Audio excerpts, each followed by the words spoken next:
This is Phil Hill speaking. I'm pleased to present an album of sounds of Grand Prix racing and some explanations about this fascinating sport. For me, certainly, Formula One is the most exciting form of racing there is, and I regard the winning of the World Championship in 1961 as the highlight of my racing career to date. Few men outside of racing understand Formula One, as well as movie director John Frankenheimer, who made an intensive study of it in preparing the film Grand Prix. Here he tells of his fascination with the sport. I've always been interested in racing since I was a boy, and my interest naturally gravitated toward Grand Prix racing. To me, it's the ultimate form of motor racing, and by that I mean it has so much going for it. It's truly international. There's so much variety. Each World Championship Grand Prix is held in a different country. The drivers themselves come from all over the world. No two cars are ever exactly the same, although all of them are built to the same formula. The concept of Formula One is excellent. A minimum of restrictions on the designer, provided the engine is no bigger than 3 liters, that's about 183 cubic inches in American terms, and the car weighs no more than 1,100 pounds.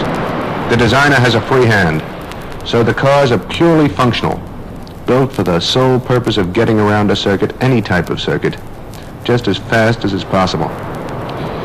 For example, there are no doors, no lights, no fenders, no roof, not even a seat these days. Sometimes the driver lies right on the bare sheet metal of the chassis, which is molded around him. A Formula One car is just 4 wheels and a chassis big enough to accommodate the driver, the engine, and all its bits and pieces, and enough fuel to last a 200-mile Grand Prix. The wheels are suspended from the chassis so that the tires give the best possible road holding, traction, and braking. Although the concept is very simple, a Formula One car is the most sophisticated automobile devised by man. There are many differences between a Formula One car and the bigger and heavier sports cars we sometimes race. Graham Hill, who succeeded me as world champion in 1962, tells how a Formula One car feels to its driver and how he feels about driving. A Formula One car is a very sensitive car, very nervous. It requires a lot more accuracy and skill and precision to drive properly, and it demands a great deal to get the best from it. Therefore, you get the best drivers in the world shining in the most difficult formula. I enjoy motor racing. I enjoy driving a car. I enjoy the control I have over a machine. I enjoy doing it better than somebody else, and I get into a car for that very purpose, to prove that I am better, doing it better than somebody else. I'm not always successful, but I'm sure I always have an excuse for that. And I just thoroughly enjoy the satisfaction of doing something really well and doing it properly. I'm never entirely satisfied with what I do, but I just try and achieve perfection. I never actually do, but I'm always striving for it. And at the same time, I want to do it better than somebody else. And I enjoy the thrill of the sensation of controlling a car through a corner and really the mastery I have over the machine. It's a very difficult thing to describe, and it's all to do with basic things like man's competitive spirit, to be better than the next man in whatever field you're in, whether you're a journalist or an actor or play the piano or play darts. You know, you want to beat the next bloke, and this is basic in every man. He wants to do something better than the next man, and it's very important in motor racing, and you have to have a lot of other things too. You have to be a natural athlete, you have to have coordination, muscular coordination, you have to have the right mental approach. Naturally your reactions have to be very quick. You've got to have a certain amount of courage and natural ability to get the best from your car. And it also pays to have a bit of a mechanical sympathy too. But the basic thing is the competitiveness, and you've got to want to win.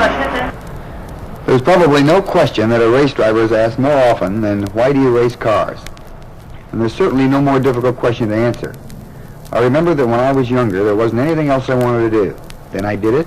I liked it passionately, was quite successful at it, and so I'm still doing it. In preparing the film Grand Prix, John Frankenheimer talked with just about every living Formula One driver, yet came up with no definitive answer. There isn't any single reason why these men race cars, and I have learned that it's futile to seek one. They're all very different people. They come from very different backgrounds. Some are English, some American, some Italian, some French, some from Australia and New Zealand. About the only thing they have in common is dedication to what they are doing. If they didn't have that, they wouldn't stay alive. Just about everybody that has ever driven an automobile has had some sort of Walter Mitty complex, where he imagines himself as a race driver. But few people really understand what race drivers are really like. That they are just a bunch of guys doing as best they can in a very competitive business. That's one of the reasons why I made Grand Prix, to put people right on that score. Too many people imagine that race drivers are just overcourageous daredevils, which they are not, or guys going around with a perpetual death wish, which also is not true. Every driver is conscious of the dangers involved, but it's questionable as to whether it really influences if you race or how you race. You might be a bit nervous or edgy before the start, but once you're in it, you're thinking only of how to win or how to improve your position. Graham Hill explains. I don't think I'm particularly courageous. You require a certain confidence in your own ability to do motor racing, and it's not really courage, but I suppose there must be there somewhere. You must have a bit, but you know, every man in the street's got courage in varying degrees, and it's very difficult to put to what degree we need it in motor racing. You wouldn't get anywhere if you were a daredevil. You just wouldn't be too successful. I mean, you wouldn't, if you're a daredevil, it rather gives an impression that you really aren't all that intelligent. There's one thing you need to be extremely good at motor racing or very successful. You've got to have a certain basic intelligence. With daredevil, it means you're taking undue risks, and that's not really very intelligent. And you wouldn't last on the law of averages. You wouldn't last too long. The Formula One Grand Prix races take place on circuits all over the world. There are 10 different nations that regularly contribute one Grand Prix to the World Championship Series. Each year they can stage a Grand Prix in which the winner and place getters earn points towards the World Championship. They are South Africa, Monaco, Belgium, France, Britain, Holland, Germany, Italy, the United States, and Mexico. The circuits vary a great deal. The Monaco race, for instance, is run over city streets with many tight corners. Then there are super-fast circuits over open country roads at Spa in Belgium, and Reims in France, where a Formula One car can go at 190 miles an hour and average more than 140. Some of the other circuits are specially built for racing, but they do imitate normal country roads. Nowadays, some Formula One drivers also like to compete at the Indianapolis 500-mile race, which is held on a 2.5-mile oval circuit with 4 similar corners. Grand Prix champions Jimmy Clark and Graham Hill have both won Indianapolis, which is the richest race in the world. Asked if he found driving in Indianapolis different from driving a Grand Prix, Graham Hill replied, It is different, yes. You require the same sort of skill, the same skill to get around a fast corner here at Spa as to do it in Indianapolis. It's just, the race is just a different pattern. It's not so, there's no variation to the corners. It requires a slightly different approach. But basically it's still motor racing and requires the same skill and the same attitude and the same determination, the same will to win, and although the cars are slightly different, it requires all the same attributes to do well in that race as it does in Formula One. And in fact, we get more variety in Formula One racing, which probably is more, from that point of view, is more demanding insofar as that you have to cope with 30-mile-an-hour corners as well as 180-mile-an-hour corners. So therefore the scope is greater. It's really, I don't really see much point in comparing the two. They're both great forms of motor racing. It's all motor racing, and who cares really which way it's done. I must say I wouldn't like to race every weekend on that type of circuit. I think you might get a bit teed off about that, but that's where we have the advantage in Formula One racing, is there's the varieties there. One big difference between Formula One and American oval track racing is that we race even in the wet.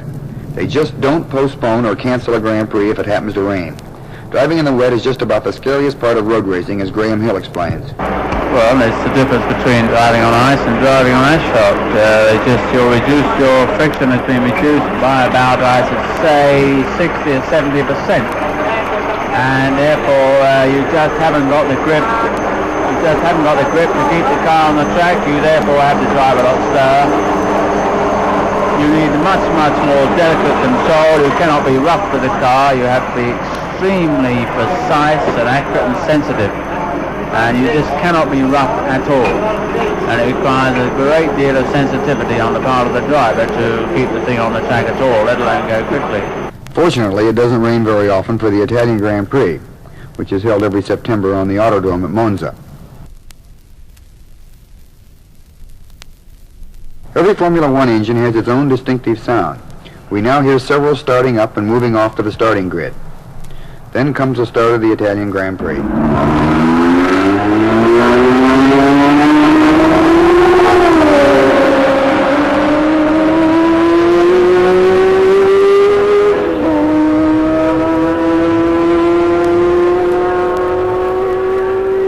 Repco Brabham V8, Jack Brabham.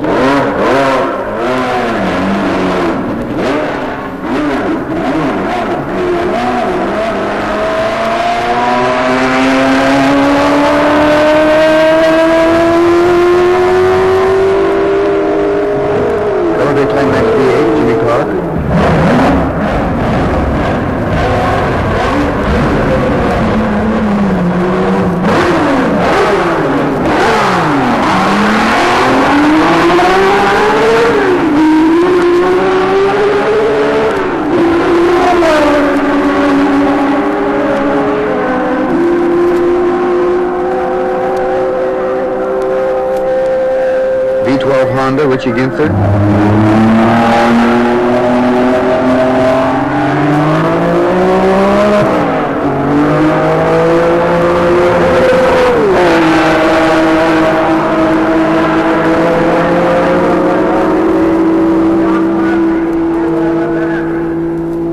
Cooper Maserati, John Surtees.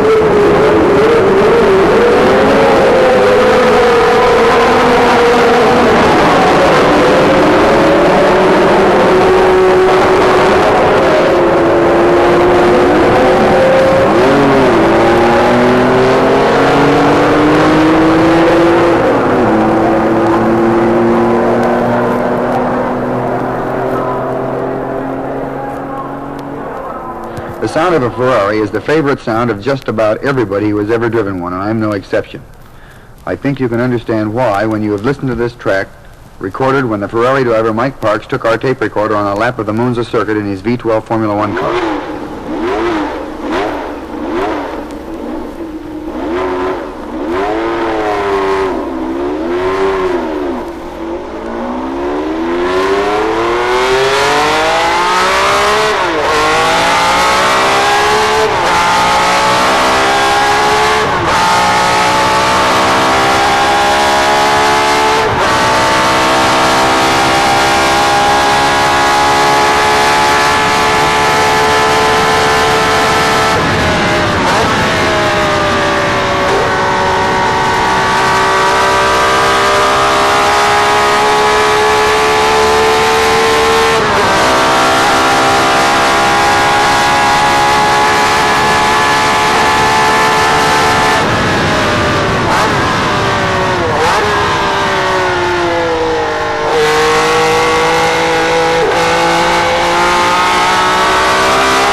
That was the sound of 16 Formula One cars leaving the grid at the start of the Monaco Grand Prix. These sounds are familiar to spectators at the Grand Prix races, but what a driver hears is something quite different. Cramped in the molded cockpit of his Formula One car, his ears insulated by his crash helmet, the engine and exhaust pipes behind him, he hears a very different sound. Less exhaust noise and more of the metallic sounds of the cams striking their followers and the whine of timing gears churning away inches behind his head. This next track is what former world champion and Indianapolis winner Graham Hill heard as he piloted his V8 BRM around the twisting Monte Carlo circuit. If you watch the circuit diagram of Monte Carlo on the record jacket, you can follow his progress around the course. He shifts up from the start line, then down again for San Devote, up again as he climbs the hill, then down through the gears again for the Casino Square.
Formula One car is usually fitted with 5 or 6 gears, and the range of speeds at Monte Carlo, 30 miles an hour on the hairpins to 140 on the straight, requires that nearly every gear be used.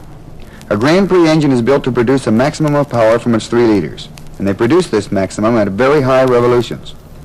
Some engines turn as fast as 11,000 revolutions per minute, in which case the engine speed would seldom drop below 8,000 revolutions.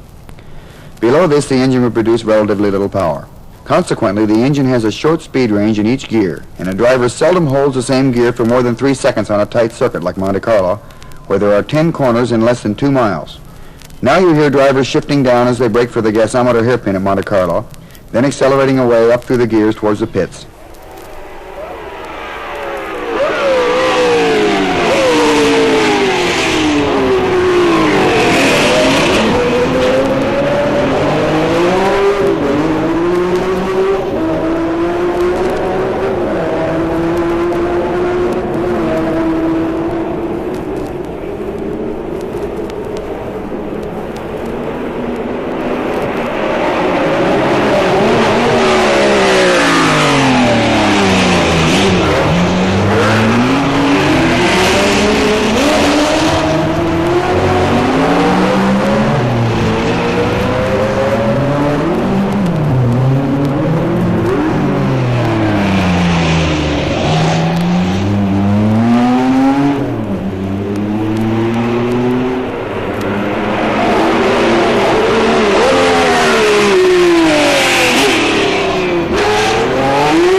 The fastest part of the Monte Carlo circuit is just after the tunnel. Then the driver must brake for the chicane. Some shift even to a lower gear.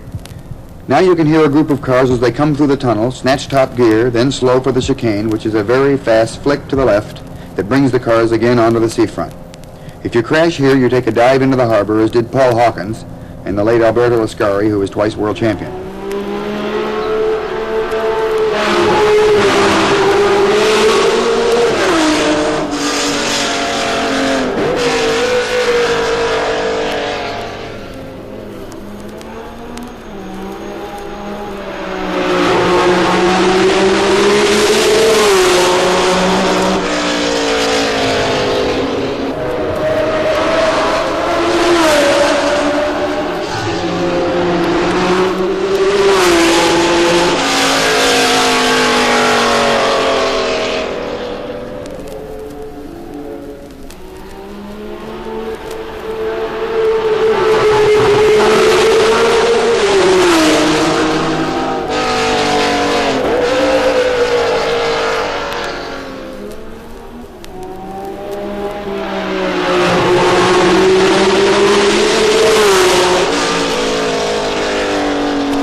In all the world, there isn't a noisier circuit than Monte Carlo. The sound just keeps bouncing off the walls and buildings which line the circuit, giving the spectator little respite. This next track lasts a minute and a half and represents the sounds endured by spectators at the station hairpin as the field completes just one lap of the 100-lap Monaco Grand Prix.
In sharp contrast to the cacophony at Monte Carlo are the noises heard at the Spa Francorchamps circuit in Belgium. Here the cars are in top gear for most of the 8 3/4 mile lap that passes through the countryside and pine forests of the Ardennes. A spectator on the master straight would hear something like this as a Formula One car zoomed towards him at 180 miles an hour, passed, and faded into the distance. In sequence, the cars are a V8 BRM, a V12 Cooper Maserati, a Ferrari, a Lotus BRM V8, a 16-cylinder BRM, a Brabham Repco V8, a V8 McLaren Ford, and another 12-cylinder Cooper Maserati.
The corners at Spa are very, very fast.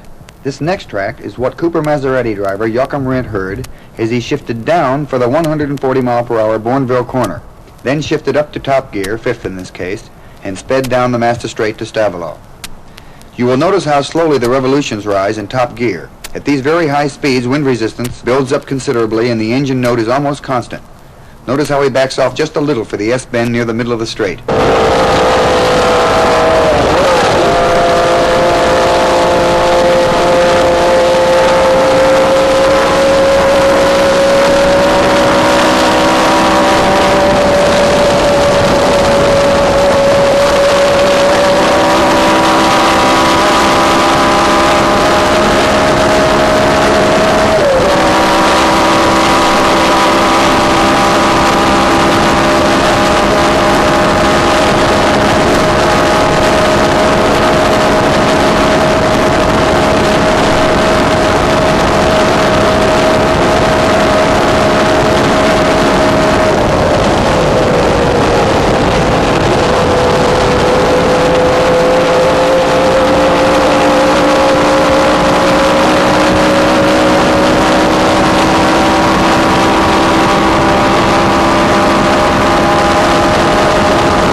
They were the noises of the lightning jet fighters of the Red Arrow Squadron, which gave a display at Brands Hatch prior to the British Grand Prix. But at Brands, as at most circuits, the race cars flashed by the grandstands at pretty high speeds.